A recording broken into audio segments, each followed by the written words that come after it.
Kenya's biggest conversation in the Situation Room this morning, wherever you're tuned in around the country and our various streaming platforms, and also to our audiences on KTN, into a health conversation this hour as we get into it. Not necessarily health in terms of how you're doing, but health in the mechanics and how it will be, practiced in this country, with a lot of hullabaloo over the last, 6 months, and maybe easily a year before that, when it looked at the introduction of a new health system.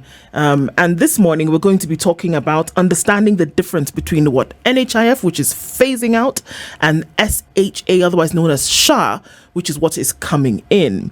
Dr. Abdi Mohamed is the director of the Social Health Authority, which is what SHA is, and he's in the studio this morning to help us through with that conversation. Dr. good morning. Good morning. Thank you. Karibu sana. Asante sana. Okay. Yeah. Big monkeys on your shoulders. We are going to start there and just make that disclaimer. But before we heat up the hot seats even more with some of these questions that we have and some of these discussions around exactly what SHA is going to do, let's welcome you. Kind of akin to the frog in the Bunsen burner, in the thing that the beaker that gets warmer and warmer over time and not quite sure what's going on, but all right. CT has proverbs this week from Côte d'Ivoire, and so maybe you can listen to that proverb and tell us what you think about it and how you would interpret it. Right. When the eyes cry, the nose does not rejoice. Interesting. It means when one of us in trouble, the rest of us can't be happy. We can't rejoice in the suffering of the others. And I would tie it to the Social Health Authority, so that a burden shared is less than when you face it alone. Good point. A problem shared is half solved. Half solved. Voila. Okay. So, we're getting into this whole Social Health Authority question. Conversation this morning, Daktari. Yes. And so yours is to help us understand exactly what's going on. We've had several conversations trying to break this all down and understand what is going to happen. NHIF, for the longest time, has been the fund that most Kenyans know that when I'm going to hospital, even as it develops, I'm going to start out by having my NHIF card. I can go to hospital. Certain expenses that would be needed for my healthcare then are taken care of by virtue of the fact that I have an NHIF card. And having an NHIF card also meant that there was a certain amount of money that I paid every month, or that I contributed every month to this fund. So then I go in later and I'm able to cash in on that contribution, and I can get taken care of, whether it's medicine that I need off the jump, or if I need to be admitted for whatever, NHIF steps in and takes care of that. Right? We've also seen over time that NHIF had its own issues here and there, whether there was mismanagement, whether we didn't have enough people on the grid, over and over again. In 2022, 2023, we started to see this major shift then, from NHIF and now to the authority which you lead.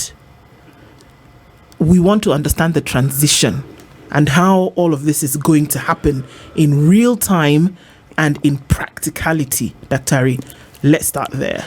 Thank you. I hope when you said lead, you meant as a board member. Yes, because yes. I'm not in the management. But if you look at what has happened over the last 1 year, as you say, it is trying to address the whole health system. Rather than doing piecemeal changes here, piecemeal here, this is meant to address the whole ecosystem by having the laws to anchor to begin with, and then now putting in the requisite people in terms of the people and the systems to address. So there were 4 laws that were passed, which the president assented to on 19th October 2023. There was the FIF, there was the digital health, there was the primary health care, and there was the social health insurance. So when you look at each and every law and what it's trying to do is to address some of the challenges that we face as a country and the health sector has faced over time. There is a fifth one, which hopefully will come when the time comes, which is the quality authority, which is supposed to address the quality of services that we get at health facilities. So the FIF, if you look at starting with the one which doesn't have any court case, is supposed to address. Yeah, let's start with that one. Yes, because that's the only one that wasn't taken. There were 4 laws that were passed, but unfortunately, the petitioner went for 3 and left 1. So the FIF is meant to address the challenges our health facilities were facing. Prior to devolution, health facility management and the MedSubs were able to, or the leaders in those facilities, used to keep the money that they collect and utilize for the services that they offer. But since the devolution came in, some counties have been taking away the money the hospitals collect and then put it in the main budget and redistribute it for whatever else that's required, whether it's to build a road, whether it's to build something else. And that was a challenge because you will find many facilities had difficulties in sustaining because what they were getting from the county wasn't enough. So the little they were collecting was meant to supplement. So for now, that law addresses that issue and it ring-fences that money to the facility. So that way, each facility will keep its money and will be able to utilize, whether it means hiring people to do cleaning, whether it means buying extra medicine from KEMSA because what the county has allocated is not enough, whether it means hiring even nurses, whether it means hiring doctors, like Nakuru PGH did with the previous governor when he was around. So they were able to employ doctors and nurses and employ many other things because the county allowed them to keep their money. Sorry, so that model, yes. How was that before? What was the mode of operation before so that we can understand now? So prior to devolution, it was what the law now says, keep the money at the facility. But after the devolution, so some counties have allowed 100%. Some said 50% return to the county. Some said 30% return. Others said 100% comes to the county and the county now decides what to do. So you have many mismatches across the country. Some counties have agreed and are implementing. Others are not implementing. So this now does for everyone uniform so that all counties are now required to keep the money that the facilities collect at the facility. So that way, that facility has the capacity with the health management committees to plan and budget for that money that they collect. Okay.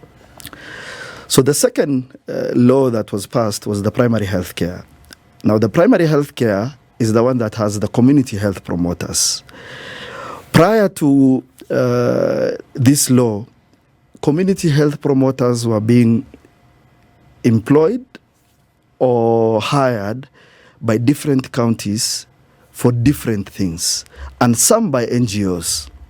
So you will find an NGO has paid for 20, 30 community health promoters in one sub-county or in one location.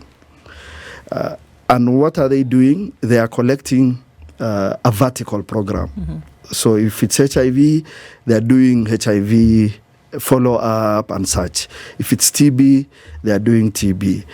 Someone else is doing nutrition, they're doing that. So what has the government done is, in that law, it has hired 100,000 community health promoters. Yes. I think more than 100,000 across the 47 counties in every location and in every village. So for that now, and they do integrated services. So they don't go and look at TB only, but they look at the general health of that individual or that household from A to Z. So that way, they are able to integrate all the issues a person has, not coming and asking TB, how is it? But the person may be suffering from something else that they need to be addressed. And then you walk away because that's what you have been paid for to do. And that is your job description and output. And of course, some of them were doing on those booklets. Some were using their digital health systems. Some they were using what the NGO has given them to fill in.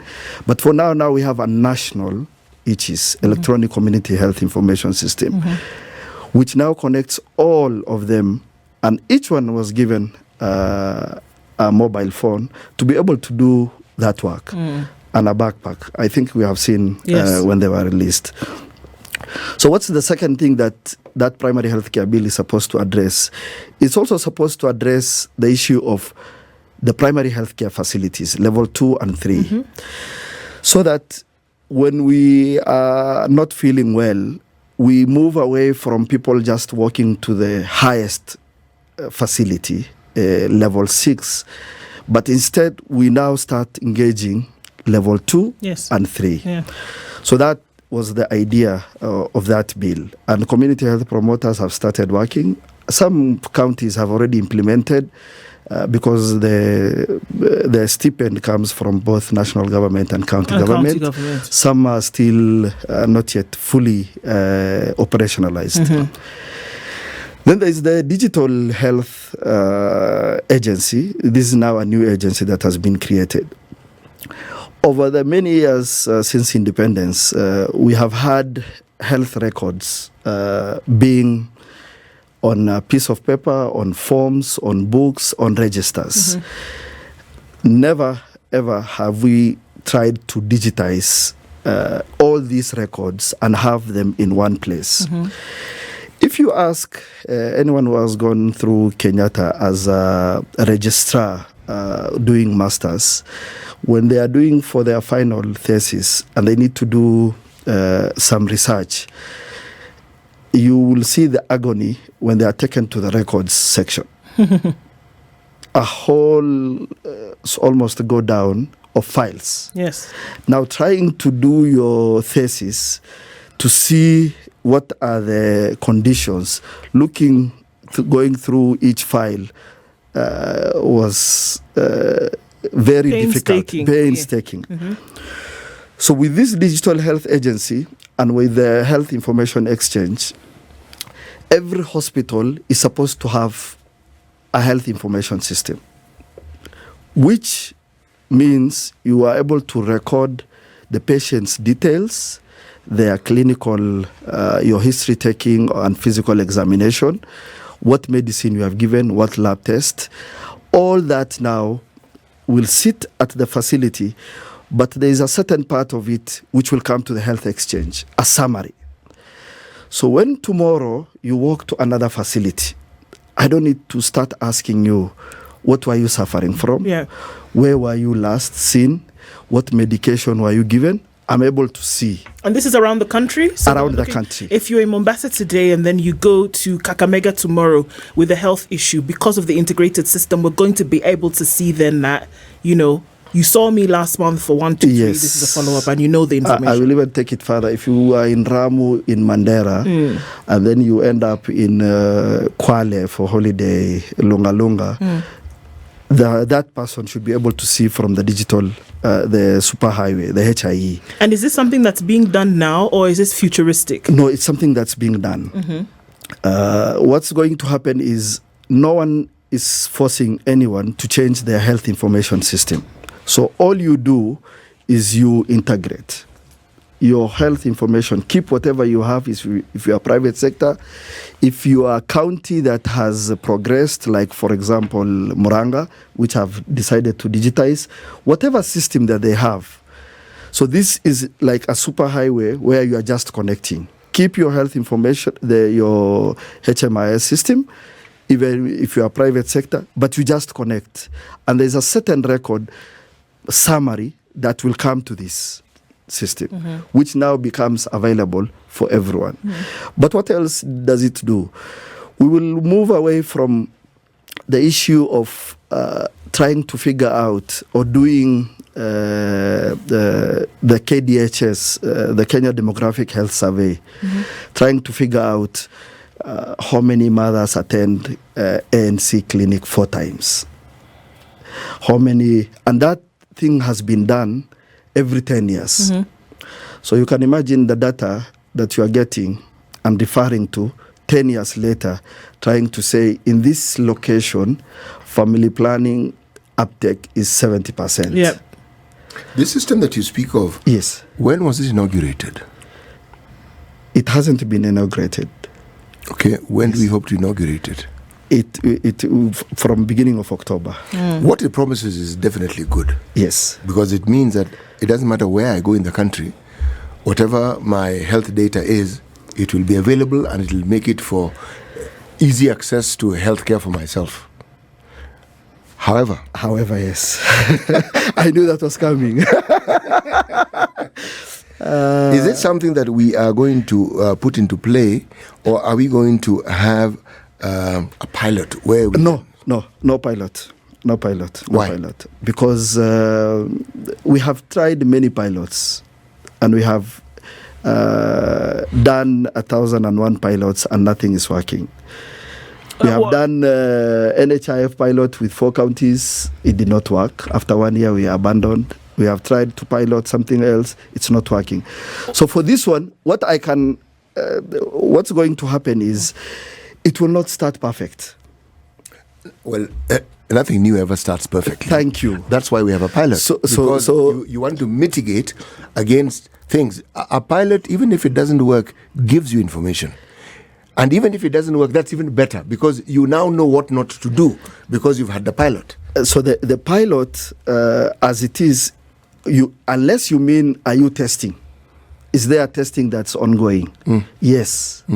That's what I mean. Daktari. Unless you mean we don't start until we pilot and look No. at... You Okay. cannot pilot throughout all the counties. Okay. No. Okay. You will random sample a few counties. Yes. Essentially will be considered representative. No. That's in terms of testing. That's happening. Yes. That's ongoing. Yes. So that you have different counties, a private facility. Yes. Trying to connect to see does it work. Yes. Is this information being sent? Yes. The way you imagine it would. That's happening. That's but ongoing. then there's something else also. Yes. When we talk about digitalizing health information within the counties, are we therefore saying that we actually have personnel who are trained and understand exactly what to do, so that when you have data in the system, it's reliable data? Yes, because counties are working in conjunction with the digital health agents to train the health records officers, the different groups of people who will utilize. So the training is something that will go on. It's not something that we will say we have started and we are stopping. So it will be a continuous process, and it will be for every individual who is required to handle that. Okay. Yes. The thing about then inaugurating us, because essentially what we're looking at now is SHA, and you'll permit us to just go with that acronym, is that there are certain benefits that will then be able to be seen and used by Kenyans over and above that which NHIF had offered previously. Yes. And you say it will be inaugurated in October. Yes. Right? And we'll look into some of those benefits. I'd like us to look at some of those in terms of what they are. But we're also saying that you're not going to take the time to say, okay, let's run this and see that it goes properly from end to end. How are you going to then be able to achieve a close to seamless operation if you're not doing that? Are we saying that you're going to consolidate all the information that you've used? Because yes, UHC was tested, Isiolo, Nyeri, Kisumu and Machakos, I believe, if it was not Makueni. Yes, so you have all that Machakos, you have all that information. You've seen what's wrong. One of the things that we heard over and over again is that there's certain amenities which were not available from county to county. So it was difficult then to deliver UHC. So are we saying that if you don't pilot it today, because you said we did pilots, they didn't work. right? But at the same time, you want to be able to deliver health come October. And yes, you'll have teething problems, but can you do that if you're not using the requisite information that you've gathered through a pilot process? But do remember, a pilot is like a research project, and the point you make is an extremely valid one. It doesn't matter whether it worked or it didn't work. You have information that you should be able to use, you would not ordinarily have if you had not begun that process. Yeah. So is it a consolidation of all that information that was gathered and to say, okay, this is what we're going to do. Come October, we feel adequately confident that it can run and run well? So now, to address all that, that's why we have the Social Health Insurance Act, which created the Social Health Authority. And what did it do? It considered all those issues. The report from the World Bank, the reform which was launched, the pilot report which was done, NHIF as it was, to look at and say, what are the issues and how do we address them? So the issues that came up was, the first thing, if you look at, is the way the Social Health Insurance Act, or SHA, has been designed, is it has 3 funds. Yep. So what was the idea behind why do you have 3 funds? So NHIF as it was just contributory. So you only benefit if you have contributed and you are a member. If you are not a member and you have not contributed, then there is nothing for you. You are outside that. But with the Social Health Insurance Act, there are 2 funds that benefit you even if you are not a contributor. If you have registered, that's enough. Just registered is enough for you to benefit. The first one is the primary health care. The primary health care fund is tax funded and it comes from Treasury. That one entitles every Kenyan to benefit from, irrespective of their contribution. Right. So the second one that you benefit from is emergency. If you look at emergency care, it says in the Constitution it's your right. And I think Article 43, but it also says under the Health Act 2017, it's your right. But there has never been any way of operationalizing that. Because always the challenge has been, who funds it? Where is the fund domicile? Is it at the Ministry of Health? Is it at NHIF? Is it at KMPDC? Who holds it and who is accountable for it? But for the first time now, we have that being available to everyone at the Social Health Authority. Okay, so what gives with the Social Health Authority? What is it that people are going to be able to benefit from health by virtue of the fact that they've paid up? Is it a panacea to the issues that may have been faced under NHIF? Dr. Thank you. So, as I was explaining, so the new Social Health Insurance Act, which now has given birth to the Social Health Authority. So, if you look at the structure and if you compare with what we had at the NHIF, the National Hospital Insurance Fund, is now you have 3 funds. So, the first thing you realize is, one, you had to be a member to get any benefit. Which was NHIF. When you look at now SHA, Social Health Authority, there are 2 funds that you benefit, even if you are not a paid-up member, but you are just registered. And that is the primary health care fund and the emergency. So it is essentially free? It's because that's government money. Okay. It's taxpayers' money. So you don't need to contribute to benefit from the primary health care. And that gives you your outpatient services for your general ailment. Now, when you need moving forward, you need to be admitted, you need surgery, you need this, then you need to have contributed 2.75%, or you have been paid for by whoever is paying for you, whether it's the county or national government, you are an indigent, or you are paying the minimum of 300 shilling, then you benefit from the Social Health Insurance Fund. So if you look at the way the SHA, Social Health Authority, have been structured from the governance all the way to the dispute resolution, you will see there's a departure from what we have. Looking at the board, you will realize now it has a wider representation, including the Director General of Health, which previously did not sit at the NHIF. You have the Informal Workers Association. You have COTU representative. You have providers, private sector. You have CECs for health from counties. You have the professionals through KMA. Then when you come to how it does its work in terms of empaneling facilities, that is allowing a facility to provide services. Previously, it was done at NHIF. It was NHIF officers who were doing that work. Yep. And that created some conflict because I'm the one who is empaneling you. I say no. And then you have to talk to me nicely. Then I put you in the panel.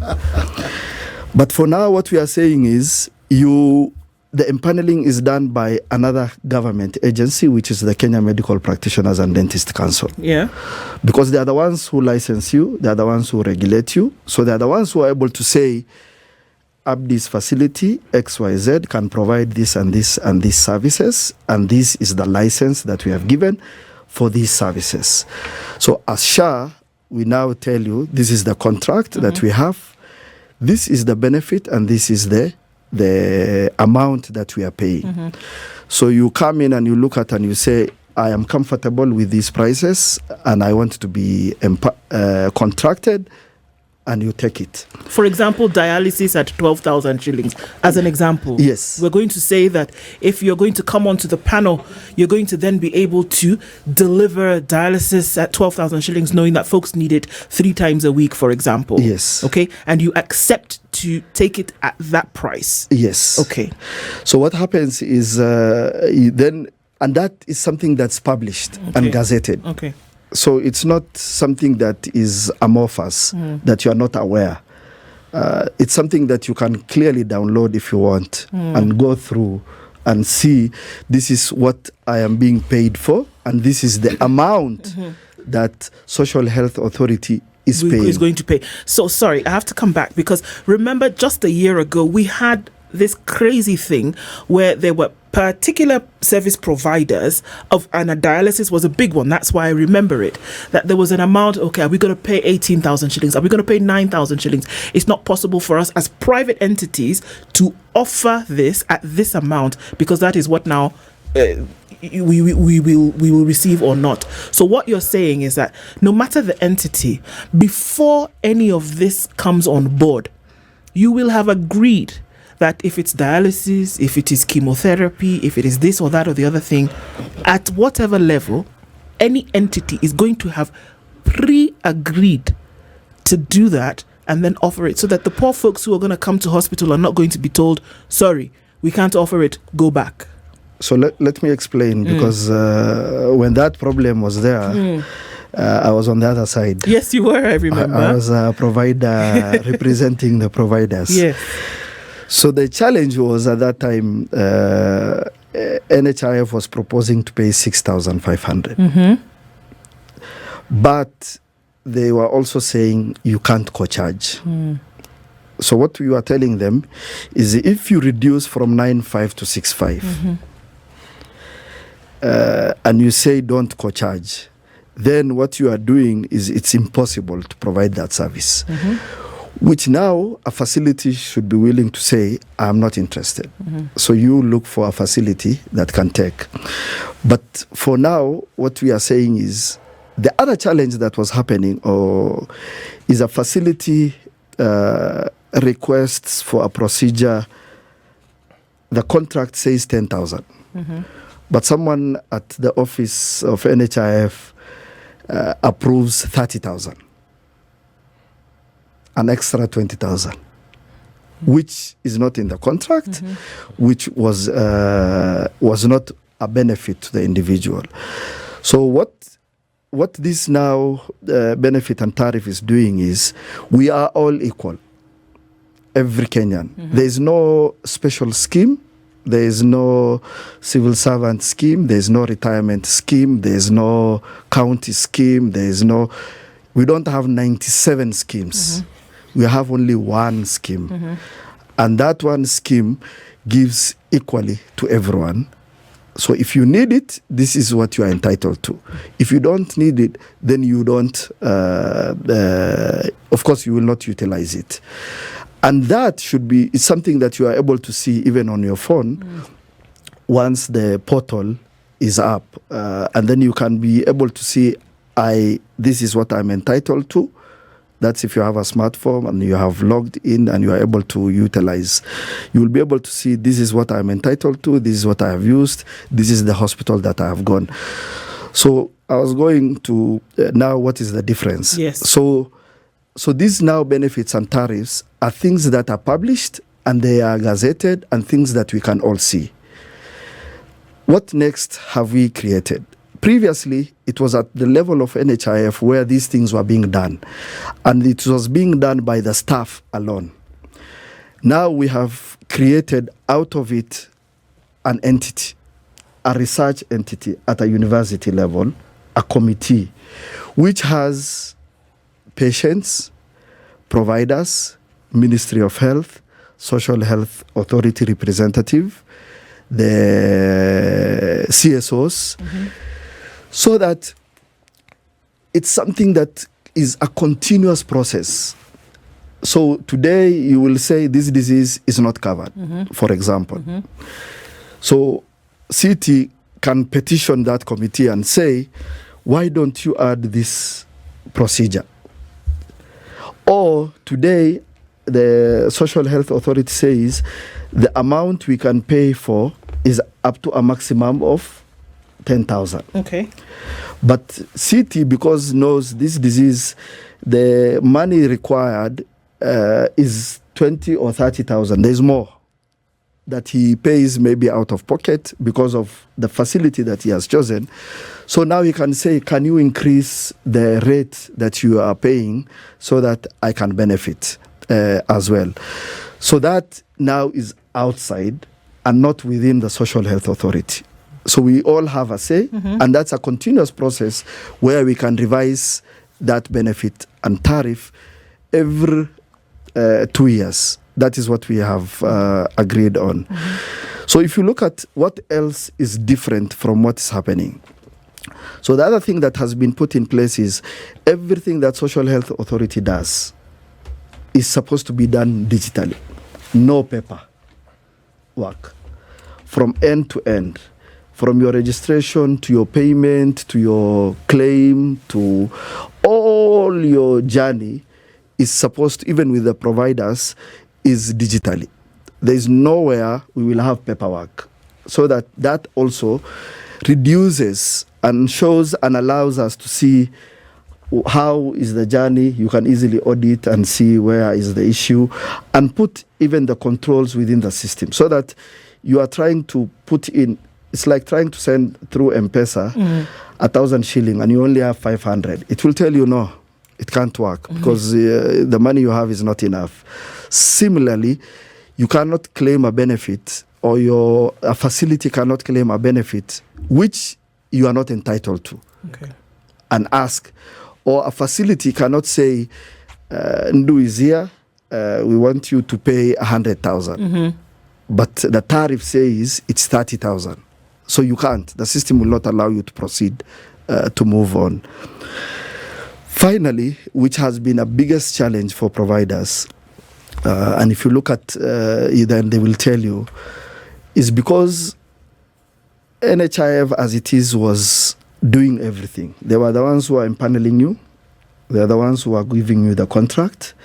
They are the ones who are deciding what is the benefit, what is the tariff. They are the ones who are deciding on the approvals. They were the ones who are processing your claims, and they were the ones who are paying. And when you have a problem with all this, you still come to me. and have a discussion, and I tell you whether we can solve or not. If you are uncomfortable, you can decide to walk away. Now we have Okay, for purposes of clarity, we're saying what used to be the case. Yes. Okay. Yes. In terms of the benefit that SHA will offer now. SHA. So now what we are saying is we have a dispute resolution mechanism, which is a tribunal at the judiciary, which handles your issues between providers and social health authority, between patients and social health authority, so that you have a mechanism of addressing an arbiter. Of course, as an individual, you will first go to the authority, see whether your disputes can be solved. But if you are uncomfortable with the ruling or the decision that they have made, you have an avenue, and you don't have to go through the normal court process that we have. And that's why, for us, with this social health authority, what it tries to do is to put everything on the table so that you have clarity on where each and every individual needs to come in and hold accountable the system. Even when the system is implemented, yes, it'll still be a pilot. Let me explain what I mean. Yes. Because it is new. Yes, yes. And what mechanisms have you put in place that will guarantee that even as we chug along, we are always collecting data and seeking to ensure that the problems which will surface, not might, will surface, some of the things that have been planned for and thought of, implementation normally presents something different. That we will be ready for all these eventualities, and we'll be constantly ensuring that this is a work in progress so that we can actually deliver the ideal. That is the work of the board, and that is what we are working on, to make sure every now and then to improve on what we have. And that's why the benefit and the tariff is not constant. It's not something that is cast in stone, and we are saying this is what we have given you as a benefit, and it's done. Okay. And that's why we have that mechanism of addressing. But at the same time, operationally, the board will be able to handle every issue that arises, including whether there were challenges with providers, including whether there were system issues, including whether there were design issues, including whether there were payment mechanism that had an issue. So this, we are not saying, and that's why I told you at the beginning, we will not start perfect, but we will continue adjusting and changing all the challenges that we encounter as we go along. Okay, so it's good to know it's not cast in stone. I'll start with a point of clarification here. Yes. There's so much controversy around the Linda Mama program. Yes. So kindly clarify to us, is it still encompassed under the Social Health Authority? It falls under which specific fund? Will, mothers still continue benefiting as was? And now number two, still yet another controversial issue, because we've seen means testing and the controversy surrounding it, especially in the education sector, higher education and whatnot. When we come to means testing right now under the Social Health Authority, what happens to contributions perhaps that have been paid in advance by a self-employed person if that means testing determines their rate perhaps is higher or lower than, is it 500 the minimum? The minimum is 300. Yeah. So the minimum is 300. So if you pay, if you have paid in advance, and the means testing says you have paid up to this amount, but this is the extra that you will top up. If it says you have paid and you have overpaid for this next 1 year, then it's carried forward. Okay. So no money is lost. Nothing of yours goes to waste, because it's part and parcel of your what you have paid for, and you have to benefit as it is. So that's what will happen. The second thing is the means testing that's happening for the health is a little bit different from the way the data is being analyzed. It's not to say that it's 100% perfect. You will have a few issues here and there, and that will be a percentage of 1 or 2% underpaying or overpaying.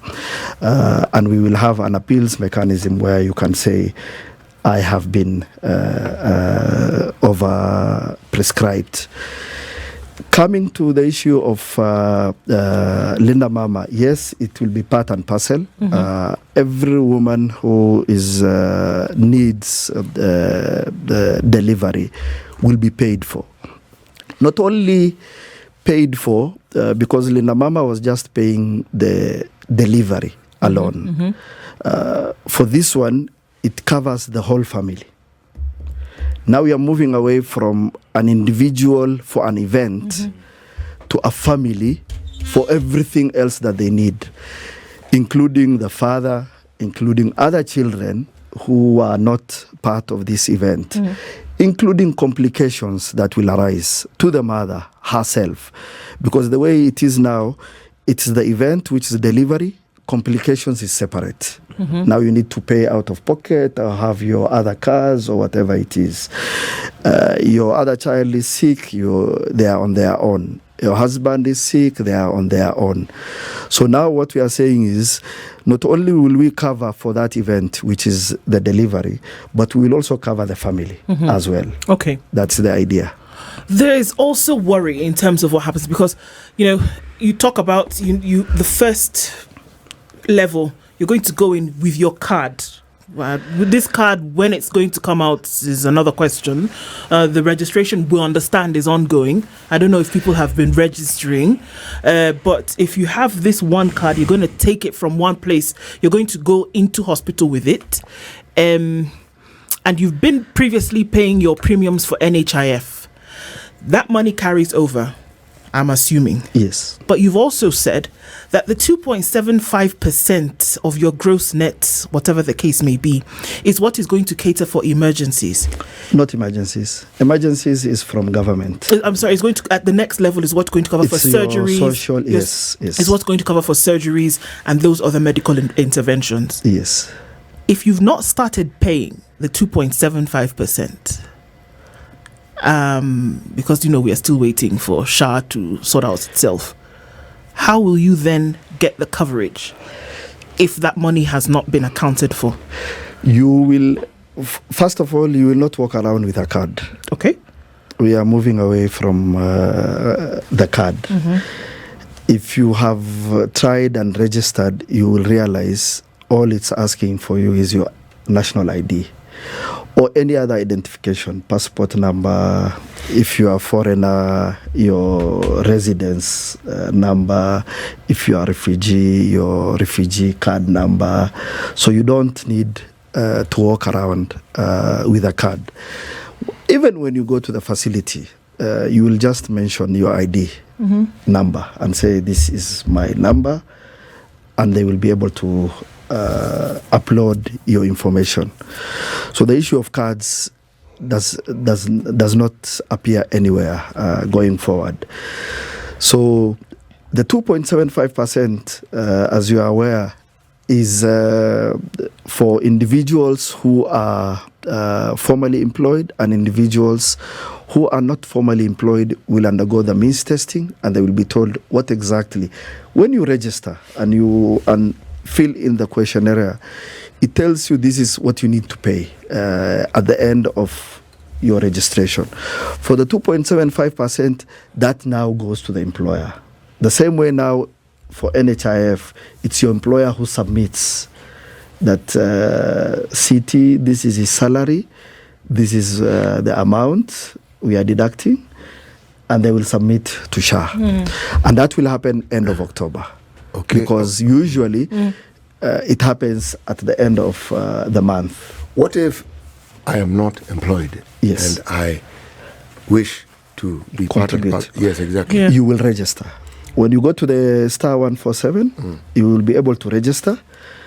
You fill in all the questions, star 147. That is the registration number, and that's what we were Star 147 hash. Yes, hash. Okay. And that's what we wish everyone to register. And all you need to do is fill in your ID number, and it will maybe it will ask you a few other questions that you will need to fill in, but majority of the things will be pre-filled. Once you give your ID number, that's enough. It will fill in your date of birth, all those things. It will fill in automatically. Okay. And then you will proceed to declare employed, self-employed. If you are employed, you will say employed, and then it will not proceed. It will tell you who is your employer. You will fill in. If you are self-employed, then now is where you move into the means testing questions, and you will exit. At the end of it, then it will tell you, once you are done, when the time comes, this is your premium that you need to pay. And one thing that I would like to appeal to Kenyans is to realize the power of people coming together and having this insurance, and understanding that insurance means something that you take in advance for unforeseen thing. You can imagine if today we said you only pay for insurance after you are involved in an accident with your car. There will be no insurance companies that will survive. Exactly. So there is no way we can pay for premium only when we fall sick. Yep.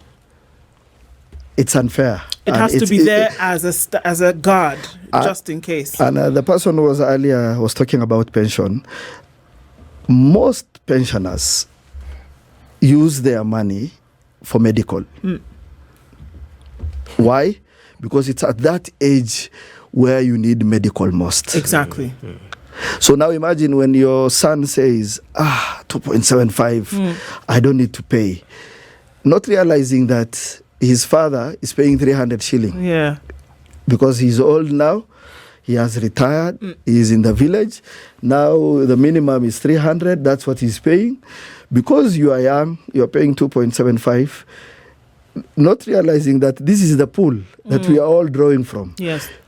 But he's looking at himself and saying, I'm young, I have never been admitted, why do I need? I don't need any health. Dr. Abdi, there's so much that still needs to be unpacked, even well before October, and it's our hope that you will come again as we continue to unpack and look at the benefits of this. Some of it makes sense, and of course, there's the fear that, okay, so will it run smoothly? And I think that needs to be continuous, and so we're looking forward to you having that conversation with you again. But we want to thank you so much for being here. Dr. Abdi Mohamed is the Director of the Social Health Authority. We've been having that conversation around the benefits of what SHA brings come October when it's all rolled out. Thank you very much. This is the Situation Room, the only way to start your day.